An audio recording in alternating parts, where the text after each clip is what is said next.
त्रिदल आजी माजी सैनिक संघटनेचा बुलढाणा लोकसभा मतदारसंघात निवडणूक लढवित असलेले अपक्ष उमेदवार संदीप शेळके यांना जाहीर पाठिंबा. मतदारांनी संधी दिल्यास जिल्ह्यातील सर्व समाज घटकांसाठी उत्कृष्ट कार्य करण्याचे दिले आश्वासन.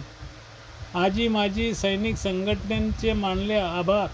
आमचे चिखली तालुका प्रतिनिधी राजेंद्र लहाने यांनी पाठविलेल्या बातमीपत्रानुसार येत्या 26 एप्रिल रोजी होत असलेल्या लोकसभेच्या निवडणुकीत बुलढाणा लोकसभा मतदारसंघामध्ये अपक्ष म्हणून निवडणूक लढवित असलेले संदीप शेळके यांना चिखली येथे त्रिदल आजी माजी सैनिक संघटना चिखली तालुका अध्यक्ष रामेश्वर सोळंकी यांनी संदीप शेळके यांना जाहीर पाठिंबा घोषित केला आहे.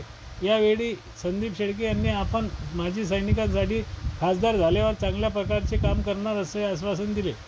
या वेळी उपस्थितांकडून जय जवान जय किसान नारा देऊन संपूर्ण परिसर दणाणून गेलेला दिसत होता. कार्यक्रमाला चिखली तालुक्यातील शेकडो आजी माजी सैनिक उपस्थित होते.